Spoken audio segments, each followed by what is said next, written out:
اعوذ باللہ من الشیطان الرجیم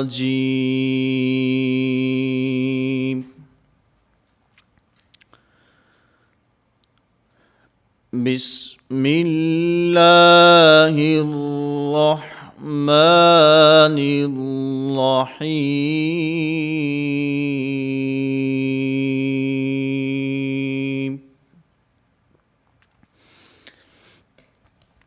نورانی قاعدہ کی تختی نمبر 6۔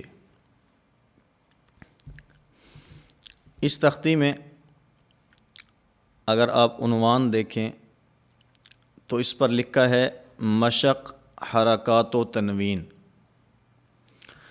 مشق کا معنی ہوتا ہے آج کے دور کے حساب سے پریکٹیکلی طور پر جو حروف ہم نے پڑھے، اسی طرح جو ہم نے حرکات پڑھی ہیں ان کی یہاں پر دہرائی ہوگی۔ تو اس مشق میں، اس تختی میں ہم نے 4 چیزوں کا خیال رکھنا ہے۔ نمبر 1، جو بات میں ہر سبق میں تقریباً کہتا آ رہا ہوں، حروف کی ادائیگی میں مخرج کا خاص خیال رکھنا ہے۔ حرف کو اپنے مخرج سے نکالنا ہے، حرف اپنے مخرج سے ادا ہو۔ دوسری بات، حروف کی صفات کا خیال رکھنا ہے۔ موٹے حروف کو موٹا پڑھنا ہے اور باریک حروف کو باریک پڑھنا ہے۔ اگر ہم مخرج کا خیال نہیں رکھیں گے، ایک حرف دوسرے حرف سے بدل جائے گا۔ اسی طرح اگر ہم صفات کا خیال نہیں رکھیں گے، اس کے اندر بھی بسا اوقات ایک حرف دوسرے حرف سے بدل جاتا ہے۔ اور عموماً غلطی اس لیے ہوتی ہے اس میں، استاد نے پہلی تختی میں، دوسری میں، تیسری میں حروف کا خاص خیال رکھا ہے، حروف کو مخارج سے اس کی صحیح ادائیگی کرائی ہے۔ اب استاد بھی مطمئن ہوتا ہے کہ میں نے بچے کے حروف ٹھیک کرا دیے، اور کیونکہ پہلی 3 تختیوں میں صرف حروف ہیں، اس لیے وہاں بچہ ادائیگی بھی اکثر درست کرتا ہے۔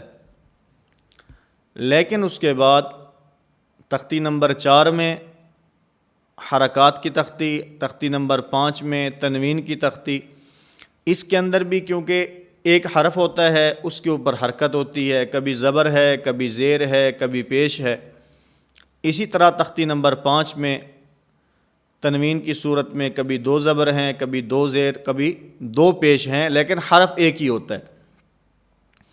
اور اس تختی کے اندر کیونکہ مختلف حروف کو جمع کیا ہے، ان کا ایک جملہ بنایا ہے، اب اس میں حرف کا بھی خیال رکھنا ہے، اور نمبر 2، حرکات کی ادائیگی میں حرف اپنے مخرج سے اور صفات کے ساتھ ادا ہو، ورنہ اس تختی میں آ کر بچے کی توجہ حرکات اور تنوین کی طرف تو چلی جاتی ہے کہ کون سے حرف پر 1 زبر ہے، کون سے کے اوپر 2 زبریں ہیں، کون سے کے اوپر حرکت ہے اور کون سے کے اوپر تنوین ہے۔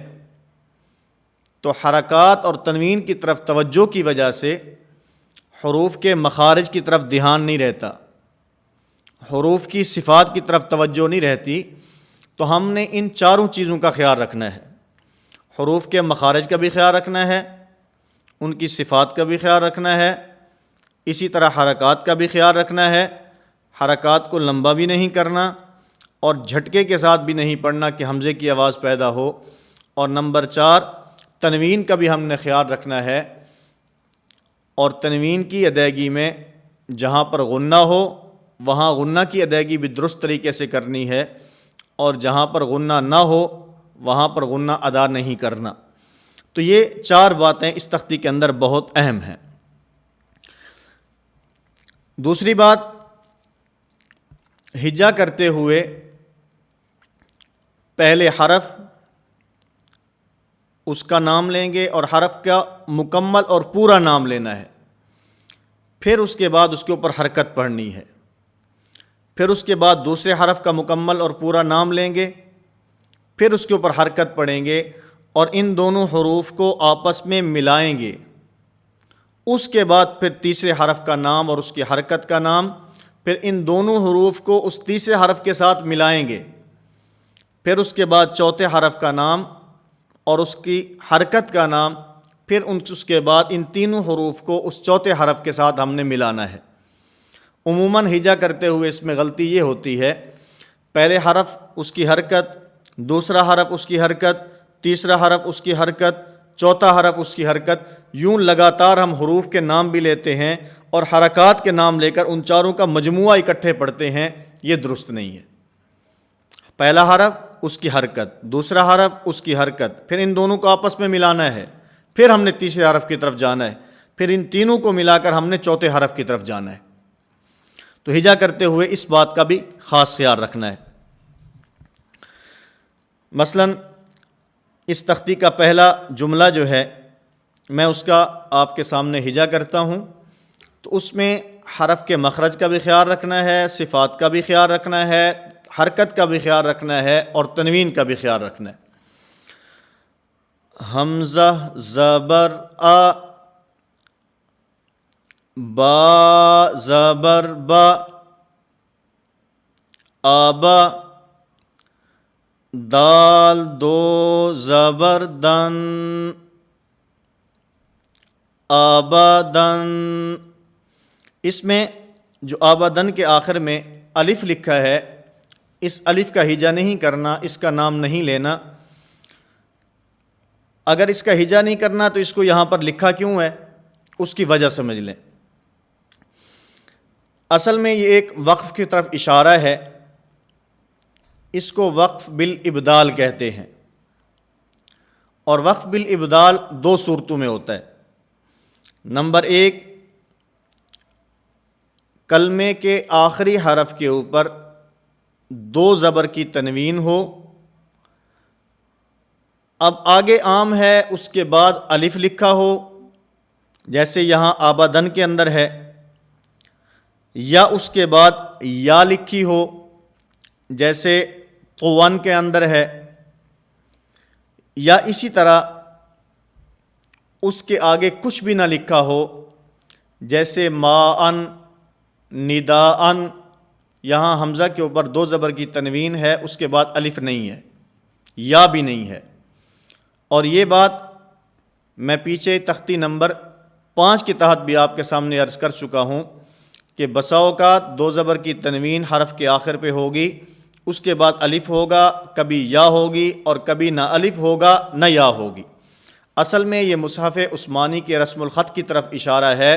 جیسے قرآن کریم میں آبادن کے آخر میں الف لکھا ہے اور بسا اوقات یا لکھی ہوتی ہے, جیسے ھدی للمتقین, قل ہوا اذا, اور بسا اوقات آگے الف نہیں ہوتا, یا بھی نہیں ہوتی, بلکہ اس کے آخر میں دو زبر کی تنوین ہوتی ہے, جیسے نداءن, ماءن. اب جب وقف کرتے ہیں تو آبادن سے آبادا, ہدن سے ہدا, قل ہوا اذن سے اذا, اسی طرح نداءن سے نداء, ماءن سے ماء. اس کا معنی کہ وقف بالابدال کہتے ہیں کہ دو زبر کی تنوین کو جو حرف کے آخر میں ہوتی ہے وقف کی حالت میں الف سے بدل دینا. ایک صورت.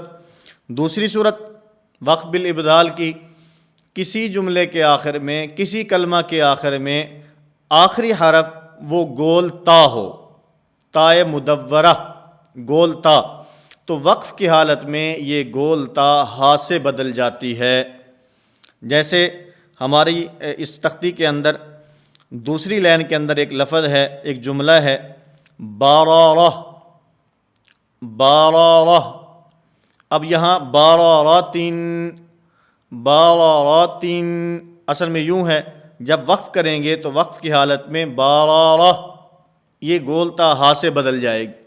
اسی طرح قرآن کریم میں بہت ساری اس کی مثالیں ہیں. القارعات ملقارعہ, القارعہ مل قارعہ وما ادراک مل قارعہ، یہ گول تا ہے، تائے مدورہ، اور وقف کی حالت میں یہ ہا سے بدل جاتی ہے، اور اس وقف کو وقف بالابدال کہتے ہیں۔ اسی طرح جب ہم قرآن کریم کی تلاوت کرتے ہیں یا قاعدہ کی اس تختی کے اندر ہمارا جو دوسرا کلمہ ہے اس کا ہجا میں آپ کے سامنے پیش کرتا ہوں اور پھر اس کا وقف آپ کے سامنے پیش کرتا ہوں۔ حمزہ زبر آ، حا زبر حا، آحا، دال دو پیش دن، آحدن، اور وقف کی حالت میں آحد، آحد، اس آ کو لمبا نہیں کرنا، آحد، آحد نہیں، آحد۔ اسی طرح اگلا کلمہ حمزہ زبر آ، خا زبر خا، آخا، ذال ذال زبر ذ، آخاذ۔ تو اس طرح جب اس کے اوپر ہم وقف کریں گے تو وقف کی حالت میں آخاذ، آخاذ، اس وقف کو وقف بالاسکان کہتے ہیں۔ وقف بالاسکان کا معنی کلمہ کے آخری حرف کے اوپر جو حرکت ہے اس حرکت کو ختم کر کے کلمہ کے آخری حرف کو ساکن کر دینا، یہ وقف بالاسکان کہلاتا ہے۔ تو ایک آبادن کے اوپر وقف ہے، آبادا، یہ وقف بالابدال کی ایک صورت ہے کہ دو زبر کی تنوین وقف کی حالت میں کلمہ کے آخری حرف کو ساکن کرنے کی صورت میں الف سے بدل جاتی ہے۔ اور نمبر دو احد، یہ وقف بالاسکان ہے، کلمہ کے آخری حرف کی حرکت کو ختم کر کے آخری حرف کو ساکن کر دینا، یہ وقف بالاسکان ہے۔ اور پھر اس تختی کے اندر آپ نے ایک اور بات کا خیال رکھنا ہے کہ اس کے اندر کیونکہ 3 حروف 4 حروف کو آپس میں ملا کر ایک کلمہ بنایا گیا ہے، اب اس کی ادائیگی میں بعض حروف ایسے ہوں گے جو باریک ہیں اور بعض حروف ایسے ہوں گے جو موٹے ہیں، اور کبھی ایسے ہوگا پہلا حرف بھی باریک، آخری حرف بھی باریک، اور درمیان والا حرف پر ہوگا، موٹا ہوگا، اور کبھی ایسا ہوگا پہلا حرف بھی موٹا، آخری حرف بھی موٹا، اور درمیان والا حرف باریک ہوگا۔ تو ہم نے اس کا خاص خیال رکھنا ہے کہ موٹے حرف کو پڑھتے ہوئے درمیان میں باریک حرف موٹا نہ ہو جائے، اسی طرح جو شروع کے اندر باریک حرف ہے، درمیان میں موٹا حرف ہے، پھر آخر میں باریک حرف ہے، تو ان دو باریک حرفوں کے درمیان جو پر اور موٹا حرف ہے ان باریک حروف کی ادائیگی میں وہ موٹا حرف جو ہے وہ باریک نہ ہو جائے، اس بات کا خاص خیال رکھنا ہے۔ مثال کے طور پر آخاذ، اب آخاذ، حمزہ بھی باریک ہے، ذال بھی باریک ہے، اور درمیان میں خا یہ موٹا ہے، تو ان دونوں کو باریک پڑھنا ہے اور درمیان والے کو موٹا پڑھنا ہے۔ اسی طرح اب آگے چلیں، طابقن، طابقن، اب اس میں قا بھی موٹا ہے، آخر میں قاف بھی موٹا ہے، اور درمیان میں با جو ہے یہ باریک ہے، اور بسا اوقات اس میں غلطی یہ ہوتی ہے طابقن، طابقین، یعنی طا اور قاف کے موٹا پڑھنے کے ساتھ ساتھ ہم با کو بھی پر کر دیتے ہیں، با بھی موٹا پڑھا جاتا ہے، اور بسا اوقات اس میں طا کو موٹا پڑھتے ہیں، اس طا کے موٹاپے کی وجہ سے جب با کی باریکی کی طرف ہم جاتے ہیں تو اس کے اندر ہم مبالغہ کرتے ہوئے امالہ کر دیتے ہیں۔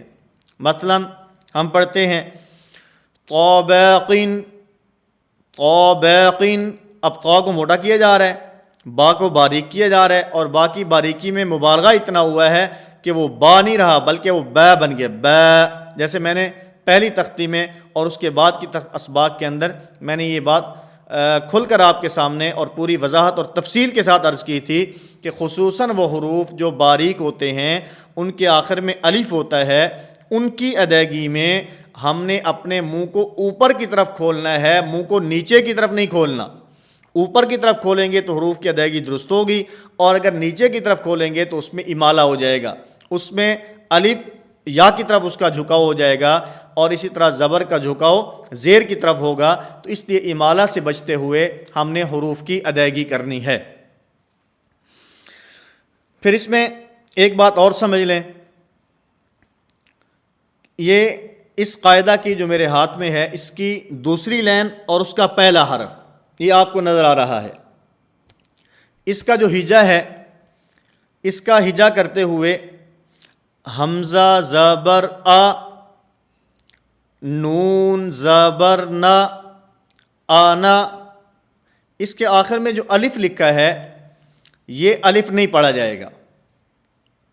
ہاں البتہ جس وقت اس کلمہ کے اوپر ہم وقف کریں گے تو وقف کی صورت میں یہ نون ساکن نہیں پڑھا جائے گا، بلکہ آخر میں جو الف لکھا ہے یہ الف بھی پڑھا جائے گا۔ ہم اگر اس کے اوپر وقف کریں تو آنا، وقف کی صورت میں الف پڑھا جائے گا، اور اگر ویسے ہم اس کے اوپر وقف نہ کریں تو وقف نہ کرنے کی صورت میں اس کا الف نہیں پڑھا جائے گا۔ اور پھر اس میں ایک لفظ لکھا ہے، یہ آپ دیکھ رہے ہیں پڑا نون۔ اس پڑا نون کا کیا مطلب ہے؟ یہ پڑا نون کھڑا نون کی ضد ہے۔ پڑا نون کھڑا نون کی ضد ہے۔ کیا مطلب؟ کہ لکھا ہوا تو کھڑا نون ہے، حمزہ زبر آ، نون زبر آگے ساتھ الف بھی لکھا ہے، کھڑا نون لکھا ہے، لیکن پڑھتے ہوئے ہم نے اس کو کھڑا نون نہیں پڑھنا بلکہ اس کو پڑا نون پڑھنا ہے۔ ہاں البتہ وقف کی حالت میں جیسے میں نے عرض کیا کہ وقف کی حالت میں اس آنا کا جو الف ہے یہ پڑھا جاتا ہے۔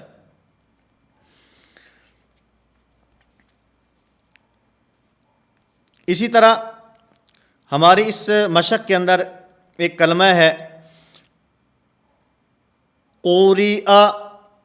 اب میں اس کا ہجا آپ کے سامنے پیش کرتا ہوں، قاف پیش قو، را زیر ری، قوری، حمزہ زبر آ، قوریٰ۔ اس میں قاف کو موٹا پڑھنا ہے، اور اس کے بعد جب را کا نام لیں گے، را کا نام لیتے ہوئے اس کو پر پڑھنا ہے، زیری۔ جب اس کے نیچے کسرہ پڑھیں گے، زیر پڑھیں گے، تو پھر اس را کو باریک کر دیں گے، کیونکہ را کا قاعدہ یہ ہے کہ اگر یہ متحرک ہو اپنی حرکت کے تابع ہوتی ہے۔ کیا مطلب؟ اگر اس کے اوپر زبر یا پیش ہو تو اس کو موٹا پڑھا جاتا ہے، اور اگر اس کے نیچے زیر ہو تو پھر اس کو باریک پڑھا جاتا ہے۔ جیسے باطن، اب ان دونوں را کے اوپر جو ہے وہ زبر ہے، اس لیے اس کو موٹا پڑھا جاتا ہے۔ اور یہاں سرور، سرور، سین باریک، اس کے بعد را کے اوپر کیونکہ پیش ہے، اور آگے بھی را کے اوپر دو پیش جو ہے وہ تنوین ہے، دو پیش والی، تو اس لیے ان دو را جو ہیں ان کو پر پڑھا جاتا ہے۔ اور یہاں قوریٰ، اس را کو باریک پڑھا جا رہا ہے۔ تو اس کی وجہ میں نے آپ کے سامنے عرض کی کہ را کے اوپر زبر یا پیش ہو تو پھر اس کو پر پڑھا جاتا ہے، موٹا پڑھا جاتا ہے، اور اگر اس کے نیچے زیر ہو تو پھر اس کو باریک پڑھا جاتا ہے۔ اور جب اس کے اوپر وقف کریں گے تو کیونکہ وقف بالاسکان ہے، آخری حرف کو ہم نے ساکن کرنا ہے، تو یہ وقف کی حالت میں قوری، قوری، قاف کو موٹا، را کو باریک، اور آخر کے اندر حمزے کو ساکن کر دینا ہے۔ اور یہاں قوریٰ کے اوپر جو حمزہ ہے یہ حمزہ بشکل یا ہے۔ یہ بات تختی نمبر 2 کے تحت گزر چکی ہے کہ حمزہ جو ہوتا ہے کبھی الف کی شکل میں آتا ہے، کبھی واو کی شکل میں آتا ہے، اور کبھی یا کی شکل میں آتا ہے۔ تو یہاں پر جو یہ حمزہ ہے یہ حمزہ یا کی شکل میں ہے۔ تو ہم نے کل کے سبق میں آنے تک کم از کم ایک مرتبہ اس تختی کی مشق کرنی ہے، اور مشق کرتے ہوئے ہم نے ان باتوں کا خاص خیال رکھنا ہے کہ اس کے اندر مخارج کا بھی خیال رکھیں، اس کے اندر صفات کا بھی خیال رکھیں، اس کے اندر حرکات کا بھی خیال رکھیں اور اسی طرح اس کے اندر تنوین کا بھی خیال رکھیں۔ ان چاروں باتوں کا خیال رکھتے ہوئے ہم نے اس تختی کی مشق کرنی ہے۔